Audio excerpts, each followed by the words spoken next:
అందరికీ నమస్కారమండి. తెలుగు కథల సంపుటికి స్వాగతం.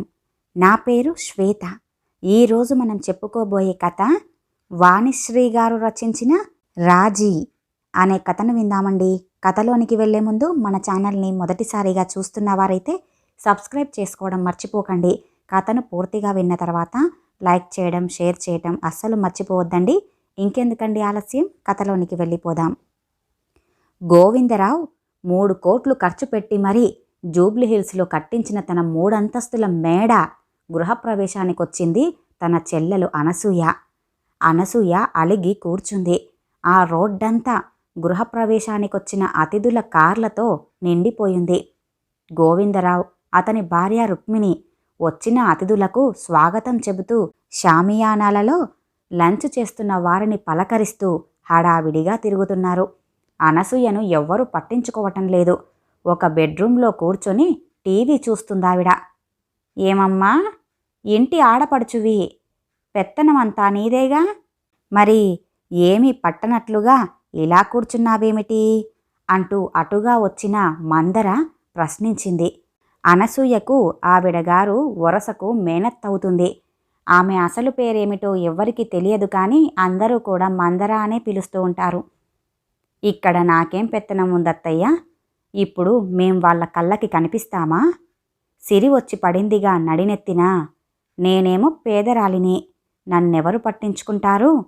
కార్లలో వచ్చిన వారిని, ఖరీదైన గిఫ్టులు తెచ్చిచ్చిన వారిని మాత్రమే కౌగిలించుకుంటున్నారు. మేమిప్పుడు దేనికైనా పనికొస్తామా? అంది అనసూయ. అంతేలేమ్మా, కాలం కలిసొచ్చి నడిసొచ్చే కొడుకులు పుట్టినట్లుగా మీ అన్నయ్య రియల్ ఎస్టేట్లో కోట్లు గడించాడుగా, కోటేశ్వరుల జాబితాలోకి వెళ్ళిపోయాడు. మరి మనలాంటి వాళ్ళంటే చిన్న చూపేగా అంటూ అనసూయను ఓదార్చింది మందర. ఆ తర్వాత రుక్మిణి అటువైపుగా కనిపిస్తే, ఏమమ్మో ఈ రుక్మిణి, మీ ఆడపడుచు అలిగి ఇక్కడ కూర్చుంది, కనీసం చూసావా అంటూ అడిగింది మందర. ఏంటి పిన్ని, అనసూయ అలిగిందా? ఎందుకట? ఏం తక్కువ చేశాం?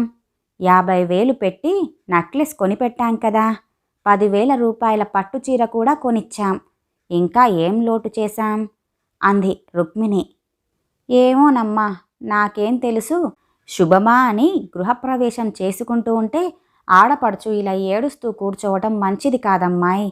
ఏమిటో కనుక్కోండి మీరే అంటూ చిచ్చు పెట్టి వెళ్ళిపోయింది మందర. ఏమండోయ్, మీ చెల్లెలు ఎందుకో అలిగిందట, ఏమిటో కనుక్కోండి మరి అని గోవిందరావుని హెచ్చరించింది రుక్మిణి. ఏమిటో, దీనికెంత చేసినా తృప్తే ఉండదు అని గొనుక్కుంటూ చెల్లెల్ని వెతుక్కుంటూ వెళ్ళాడతను. అనసూయ, ఇక్కడేం చేస్తున్నావమ్మా? బంధువులంతా నీ గురించే అడుగుతుంటే నువ్వేమో ఇక్కడికొచ్చి కూర్చున్నావా అంటూ వచ్చాడు గోవిందరావు. అన్నని చూసి కళ్ళనీళ్లు తోడ్చుకుంటూ ముక్కు చీదుకుంది అనసూయ. శుభకార్యానికొచ్చి ఈ ఏడుపేమిటే, ఇప్పుడు నీకేం తక్కువైంది అంటూ విసుగ్గా అన్నాడతను. అన్నీ ఎక్కువే అన్నయ్య అంది అనసూయ ఏడుపు ఆపుకుంటూ. ఏమిటో చెప్పరాదు, ఆ ఏడుపెందుకు? లేకపోతే నాకేం తెలుస్తుంది అన్నాడు గోవిందరావు చిరాకు పడుతూ. శ్రీకాంత్ని అమెరికాకి పంపిస్తానన్నావు కదన్నయ్య, ఏమైనా పట్టించుకున్నావా? అవునులే, మేమిప్పుడు నీ కంటికి ఆనుతామా? కోటేశ్వరుడు అయిపోయావు, ఇక నీ స్నేహాలన్నీ కోటేశ్వరులతోనే ఉంటాయిగా. నూనె నూనెలోనే కలుస్తుంది గాని నీళ్లలో కలుస్తుందా? నా పిచ్చి గాని అంది అనసూయ. అబ్బబ్బా, ఆపవే నీ సొద, నీ కొడుకుని అమెరికాకి పంపించాలి అంతేగా అన్నాడతను. అంతేకాదన్నయ్య, నీ అల్లుణ్ణి కూడా చేసుకోవాలి అందావిడ. మరి దాన్నేం చేస్తావు అన్నాడు అతను. దాన్నా ఏం చేస్తాను, ఏదో ఒకటి చేసి వదిలించుకుంటానుగా అందావిడ. సరే మరి, ఏదో చేస్తానంటున్నావుగా, అదేదో చేసిరా చూద్దామప్పుడు అని గోవిందరావు చెల్లెలికి అభయమిచ్చాడు. అనసూయ ఎగిరి గంతేసింది. అనసూయకి ఒక కొడుకు, అతని పేరు శ్రీకాంత్. శ్రీకాంత్కి బీటెక్ పాస్ అయ్యాక లెక్చరర్గా పనిచేస్తున్న రాజేశ్వరితో పెళ్లి జరిగింది. శ్రీకాంత్కి చాలా కాలం జాబ్ దొరకలేదు. డబ్బులు సంపాదించే అమ్మాయి దొరికింది, అదే చాలు అని కట్న కానుకల గురించి పేచీ పెట్టకుండా పెళ్లి చేసుకున్నారు. తర్వాత పరిస్థితులు మారిపోయాయి. శ్రీకాంత్ కంప్యూటర్ కోర్సులు చేసి సాఫ్ట్వేర్ ఇంజనీర్ అయ్యాడు. నెలకి 50,000 సంపాదిస్తున్నాడు. ఇప్పుడు రాజేశ్వరి జీతాన్ని చూస్తుంటే ముష్టి జీతంగా కనిపిస్తుంది. ఒకప్పుడు గోవిందరావు కూతురు నల్లటి తుమ్మ మొద్దులా ఉండేది. తారు డ్రమ్ము ఆకారం. అన్నయ్య తన కూతుర్ని ఎక్కడ చేసుకోమంటాడో అని భయపడి అనసూయ తప్పుకొని తిరుగుతుండేది. కొడుక్కి ఉద్యోగం రాకముందే తెలివిగా ఉద్యోగం చేస్తున్న అమ్మాయిని కోడలుగా చేసుకుంది. కానీ ఇప్పుడు రియల్ ఎస్టేట్ బిజినెస్లో గోవిందరావు కోటీశ్వరుడయ్యాడు. అతని ఏకైక సంతానం ధనలక్ష్మి మాత్రమే. ధనలక్ష్మిని వదులుకోవటం ఎంత తెలివి తక్కువ పనో అనసూయకి ఇప్పుడు అర్థమైంది. ఇప్పుడున్న కోడల్ని వదిలించుకుంటేనే తన కూతుర్ని చెల్లెలి చేతిలో పెట్టడానికి గోవిందరావుకి ఇష్టమే మరి. ఎందుకంటే తన కూతురు పెద్ద అందగత్తె కాదు. ఎవడైనా పిల్లని కాకుండా డబ్బును చూసే పెళ్లి చేసుకోవాలి మరి. అదే నగ్న సత్యం. అతనికి తెలుసు కూడా ఆ సత్యం. అదే మేనల్లుడే అల్లుడైతే తన మీద భయభక్తులతో ఉంటాడు. కూతురికి హాని చెయ్యటం, సరిగ్గా చూసుకోకపోవడం వంటి సమస్యలు ఉత్పన్నం కావుగా అనుకున్నాడతను. ఇలా అన్నయ్య గారు అభయం ఇవ్వగానే అనసూయ ధోరణి మారిపోయింది. కోడల్ని సతాయించడం మొదలుపెట్టింది. పిల్లి మీద ఎలక మీద పెట్టి తిడుతుంది. ప్రతిదానికి దరిద్రపు సంబంధమని, శని గ్రహంలా దాపురించింది అని అనటం సాగించింది. అత్తగారి ప్రవర్తన గురించి రాజేశ్వరి తన మొగుడి దగ్గర మొత్తుకుంది. జరగబోయే కథంతా అతనికి ముందే తెలుసు కాబట్టి అతను సర్దుకుపొమ్మన్నాడు. సర్దుకోలేకపోతే తట్టాబుట్టా సర్దుకొని పుట్టింటికి వెళ్ళిపొమ్మన్నాడు. సహనానికైనా హద్దుంటుంది. హద్దులు దాటితే సహనం అసహనంగా మారుతుంది. రాజేశ్వరి ఇక భరించలేక వేరు కాపురం పెడదామని ప్రపోజల్ చేసింది భర్త దగ్గర. అందుకు శ్రీకాంత్ ఒప్పుకోలేదు. తల్లి ఒంటరిగా ఎలా ఉంటుంది అన్నాడు. వృద్ధాశ్రమంలో ఉంచడం తనకు ఇష్టం లేదన్నాడు. ధనలక్ష్మి అప్పుడప్పుడు ఇంటికి రావటం మొదలైంది. బావా బావా అంటూ శ్రీకాంత్ వెంట తిరుగుతుంది కూడా. శ్రీకాంత్ ఆమెతో సినిమాలకు, షికార్లకు కూడా తిరగటం మొదలెట్టాడు. అనసూయ వాళ్ళని ప్రోత్సహిస్తుంది. మేనకోడలికి రకరకాల వంటలు చేసి మరీ పెడుతుంది అనసూయ. బతిమాలి మరీ తినిపిస్తోంది. ఒకరోజు శ్రీకాంత్ అకారణంగా రాజేశ్వరి మీద చెయ్యి చేసుకున్నాడు. రాజేశ్వరి అభిమానం దెబ్బతింది. ఆమెకు తన మీద ఏదో కుట్ర జరుగుతుందని అర్థమైంది. ఇక ఆ ఇంట్లోనే అలాగే ఉంటే తన ప్రాణానికే హాని జరిగినా జరగొచ్చు అని వెళ్ళిపోవటానికి నిర్ణయించుకుంది. తన కొడుకు చరణ్ని తీసుకుని వెళ్తూ ఉంటే శ్రీకాంత్ అడ్డుపడ్డాడు. కానీ అనసూయ ముందుకొచ్చి మనవడిని ప్రస్తుతానికి తల్లి దగ్గరే ఉండనివ్వమని కొడుక్కి సలహా ఇచ్చింది. ఎందుకంటే వాడికిప్పుడు 5 ఏళ్లు మాత్రమే. స్కూల్లో ఫస్ట్ క్లాస్ చదువుతున్నాడు. పసి వయసు. వాడి ఆలనా పాలనా చూడడానికి చాలా సమయం కావాలి. తను కూడా ఆ పిల్లాన్ని సాకలేదు. ప్రస్తుతం రాజేశ్వరి దగ్గరే ఉంటే ఆ తిప్పలేవో అదే పడుతుంది కదా. విడాకులు తీసుకునేటప్పుడు వాడిని తమతోనే ఉండేటట్లుగా కోర్టులో కేసు వేయొచ్చు అని తల్లి సలహా చెప్పింది. తల్లి ఆలోచన శ్రీకాంత్కి బాగా నచ్చింది. కానీ అతనికి కొడుకంటే బాగా ఇష్టం. వాడిని వదిలి ఉండటం కష్టమనిపించింది. కానీ అనసూయ అనేక విధాల కొడుక్కి నచ్చజెప్పింది. ఇక ఊరుకోక తప్పలేదు శ్రీకాంత్కి. ఏ మనిషైనా మనకి అందుబాటులో ఉన్నప్పుడు వారి విలువ తెలియదు, దూరమైనప్పుడే తెలుస్తుంది. శ్రీకాంత్కి ఇప్పుడు అటువంటి అనుభవం ఎదురైంది. రాజేశ్వరి ఎంతో అనుకూలవతి, అందమైంది కూడాను. కొడుకు చరణ్ కూడా అంతా తల్లి పోలికలతో ముద్దుగా ఉంటాడు. అటువంటి కొడుకు దూరమైపోవటం శ్రీకాంత్కి కష్టంగా ఉంది. దాదాపు ప్రతిరోజు కొడుకు గుర్తుకొస్తున్నాడు. వాడి ఆటలు పాటలు, చిలిపి చేష్టలు, ముద్దు ముద్దు మాటలు జ్ఞాపకం వచ్చి అతనికి నిద్ర పట్టటం లేదు. మనసు లాగుతుంది.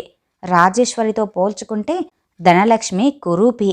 కానీ ఆమెను చేసుకుంటే అతను కుబేరుడవుతాడు. డబ్బు, దానివల్ల వచ్చే సౌకర్యాలు, సుఖాలు సమకూరుతాయి. జూబ్లీహిల్స్లో ప్యాలెస్ లాంటి భవనంలో నివాసం ఉండొచ్చు. కార్లలో తిరుగుతాడు, విమానాలలో ఎగురుతాడు. జీవితం అంటే అవేనా? ఆ సంతోషాలతోనే జీవితం నిండిపోయి ఉంటుందా అన్న ఆలోచనలలో పడ్డాడు శ్రీకాంత్. ధనలక్ష్మిని పెళ్లి చేసుకోవటానికి రాజేశ్వరిని వదులుకోవటం ఇప్పుడు అతనికి అంతగా ఇష్టంగా లేదు. రాజేశ్వరిని విడాకులు ఇవ్వకుండా సర్దుకుపొమ్మని రాయబారం పంపాడు. కానీ రాజేశ్వరి దానికి ఒప్పుకోలేదు. ఏం చెయ్యాలో తెలియక అయోమయంలో పడిపోయాడు శ్రీకాంత్. కొడుకుని పక్కన పెట్టి మరీ అనసూయే లాయర్ని మాట్లాడి అన్ని వ్యవహారాలు తనే చూడటం మొదలుపెట్టింది. ముందుగా రాజేశ్వరికి లాయర్ ద్వారా నోటీసు పంపించింది. భర్తను వదిలిపెట్టి వెళ్ళావు కాబట్టి, సంవత్సరం కూడా దాటింది కాబట్టి విడాకులు కావాలి, అలాగే కొడుకును కూడా అప్పగించాలి అని నోటీసు సారాంశం. తల్లి మీద నమ్మకంతో ఆ నోటీసు మొత్తం చదవకుండానే శ్రీకాంత్ సంతకం పెట్టేశాడు. 10 రోజుల తర్వాత రాజేశ్వరి నుంచి జవాబు వచ్చింది. నేను విడాకులు తీసుకోవటానికి సిద్ధంగా ఉన్నాను, కానీ చరణ్ని మీకు అప్పగించడం మాత్రం కుదరదు. ఎందుకంటే వాడు నా కొడుకు, నా రక్త మాంసాలు పంచుకొని పుట్టినవాడు. వాడితో మీకు ఎటువంటి సంబంధమూ లేదు. వాడు నీకు పుట్టలేదు. కావాలంటే DNA టెస్టులకు నేను సిద్ధం అని ఉన్న నోటీసులను పంపించింది రాజేశ్వరి. అది చదివిన అనసూయ నెత్తిన పిడుగు పడింది. ఆమెకు గతం ఒక్కసారిగా గుర్తుకొచ్చింది. పెళ్ళై సంవత్సరమైన రాజేశ్వరి కడుపు పండలేదు. టెస్టులో శ్రీకాంత్కే లోపమని తేలింది. అనసూయ దిగులు పడింది. కొడుకు సున్నిత మనస్కుడు. తనలో లోపం ఉందని తెలిస్తే దిగులు పడిపోతాడు. వాడికి పసిపిల్లలంటే ఎంతో ఇష్టం. ఇరుగు పొరుగు పిల్లల్ని ఎత్తుకొని ఆడించేవాడు. ఇంట్లో ఒక్కడే కావటంతో పసిపిల్లలు లేకపోవటంతో ఎక్కడ పసిపిల్లల్ని చూసినా వాడికి ప్రాణం లేసొచ్చేది. అటువంటి వాడికి పిల్లలు పుట్టే యోగం లేదని తెలిస్తే తల్లడిల్లిపోడు. అందుకే ఈ విషయాన్ని శ్రీకాంత్కి చెప్పకుండా దాచాలి అనుకుంది అనసూయ. ఇంతలో అత్తయ్య, శ్రీకాంత్కి మీరు ఈ విషయం చెప్పొద్దు. ఏదో చిన్న లోపం మాత్రమే ఉందట, సర్దుకుంటుందట అని చెప్పండి. ఫెర్టిలిటీ సెంటర్లో కన్సల్ట్ అవుదాం. వారు చెప్పిన విధంలోనే పిల్లల్ని కంటాను. తన పిల్లలే అని నమ్ముతాడు శ్రీకాంత్ అని రాజేశ్వరి ఉపాయం చెప్పింది అత్తగారికి. రాజీ, నువ్వు చెప్పినట్లే చేద్దాం. అనవసరంగా వాడికి మనస్తాపం కలిగించటం ఎందుకు అంది అనసూయ అప్పుడు. తర్వాత ఫెర్టిలిటీ సెంటర్లో డోనర్ ద్వారా రాజేశ్వరి గర్భం ధరించి చరణ్ని కంది. ఆ విషయం శ్రీకాంత్కి తెలియకుండా ఉండటానికి, అప్పుడు ఆమె భర్తలా నటించటానికి బంధువుల అబ్బాయిని తీసుకొచ్చి నాటకమాడించింది అనసూయ. ఆ విషయం శ్రీకాంత్కి తెలియకుండా ఉండాలి అని. అనసూయకి అదంతా గుర్తుకొచ్చింది. శ్రీకాంత్ అసలే సున్నిత మనస్కుడు. ఇప్పుడు రాజేశ్వరి లాయర్ నోటీసుకి ఇచ్చిన జవాబుని శ్రీకాంత్కి తెలిస్తే చరణ్ తన రక్తం పంచుకు పుట్టినవాడు కాదనే సత్యం జీర్ణించుకోగలడా? ఆమెకు ఎందుకో భయం కలిగింది ఒక్కసారిగా. కుటుంబానికి కేవలం డబ్బు, మేడలే కాదు, పరువు, ప్రతిష్టలు కూడా ముఖ్యమే కదా అనిపించింది. ఒకవైపు కోర్టులో కేసు నలుగుతూ ఉంటే చరణ్ శ్రీకాంత్ కొడుకు కాదనే సత్యం లోకానికి వెల్లడవుతుంది. కోర్టు తీర్పు కూడా కోడలికి అనుకూలంగానే రావచ్చు. అప్పుడు శ్రీకాంత్కి పిల్లలు పుట్టే అవకాశం లేదని తెలిస్తే మేనకోడలు ధనలక్ష్మి కూడా పెళ్లికెందుకు ఒప్పుకుంటుంది? అప్పుడు శ్రీకాంత్ రెంటికి చెడ్డ రేవడిగా తయారవుతాడు. ఇన్నాళ్ళు తను తన అన్నకు వచ్చిన నడిమంత్రపు సిరి ఎలా సొంతం చేసుకోవాలా అని దుష్టపన్నాగం పన్నింది. దానికోసమే తన కళ్ళకు పొరలు కమ్మాయి. కొడుకు లోపం గుర్తుకు రాలేదు. కోడలు చెప్పుతో కొట్టినట్లుగా జవాబిచ్చి తన కళ్ళు తెరిపించింది. అనసూయ ఇక ఆలస్యం చెయ్యలేదు. కోడలు పంపిన జవాబు చించిపారేసింది. స్వయంగా తనే కోడల్ని వెతుక్కుంటూ వెళ్ళింది. రాజేశ్వరి అత్తని చూసి ఒక్కసారిగా ఆశ్చర్యపోయింది. రాజీ, నన్ను క్షమించమ్మా. చిన్నదానివైనా నీ కాళ్ళు పట్టుకుంటాను. చరణ్ తన కొడుకు కాదనే నిజం మాత్రం శ్రీకాంత్కి తెలియకూడదమ్మా. తెలిస్తే వాడి గుండె పగిలిపోతుంది అని కన్నీళ్లు పెట్టుకుంది అనసూయ. రాజేశ్వరి ఏమీ మాట్లాడలేదు. నేను మా అన్న ఆస్తి పరాయి వాళ్ళకి దక్కకుండా నాకే సొంతం కావాలనే ఆలోచనతో నీకు అన్యాయం చెయ్యాలి అనుకున్నాను. నన్ను ధనపిశాచి ఆవహించింది. జరిగింది మర్చిపో తల్లి. మన ఇంటికి పోదాం పదా అంది అనసూయ. నానమ్మ కనిపించేసరికి చరణ్ ఒక్కసారిగా నానమ్మని చుట్టుకొని వదలటమే లేదు. వాళ్ళిద్దరి మధ్య జరుగుతున్న ఘర్షణ ఏమిటో అర్థం చేసుకునే వయసు కూడా కాదు ఆ పిల్లాడిది.